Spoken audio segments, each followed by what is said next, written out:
அனைவருக்கும் வணக்கம். இது உங்கள் தமிழ் உலக மையம் சேனல். ஒரு நாள் பயணம் ராமேஸ்வரம். ராமேஸ்வரம் இது இந்தியாவின் மிக முக்கியமான ஆன்மீக நகரமாகும். வடக்கே காசியைப் போல், ஏன் காசியை விடவும் புண்ணியமிக்க நகரமாகும் ராமேஸ்வரம். இது ஒரு அருமையான சுற்றுலா தலமும் கூட. இந்த ராமேஸ்வரம் ராமர் வணங்கியதால், சிவபெருமானை ஈஸ்வரனை வணங்கியதால் ராமேஸ்வரம் என பெயர் பெற்றது.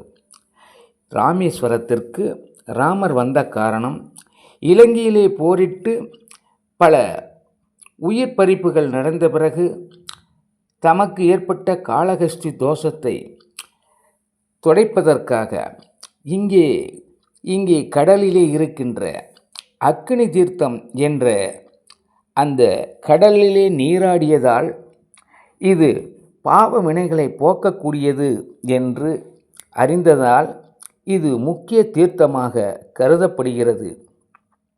இந்த அக்கினி தீர்த்தம் நீராடிய பிறகுதான் ராமபிரான் சிவபெருமானை வழிபட்டதாக கூறுவார்கள்.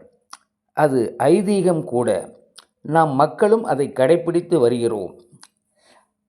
ராமபிரான் வணங்கிய பிறகு ராமநாத சுவாமிகள் கோயிலில் சென்று வணங்கினார்.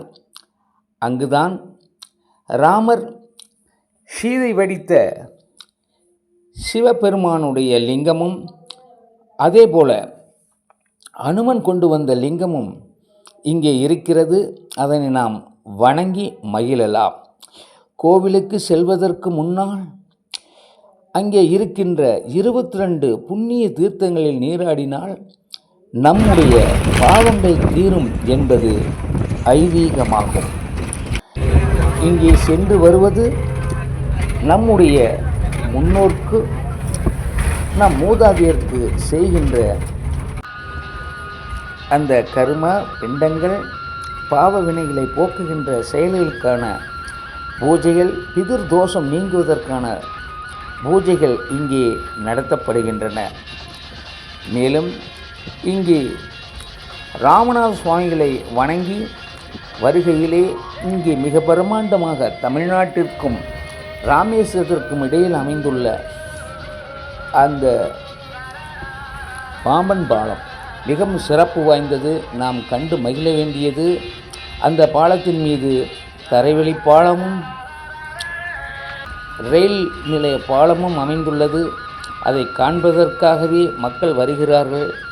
நாமும் அங்கு சென்று நம்முடைய ஆன்மீக அருளை வளர்த்து கொள்வோமாக.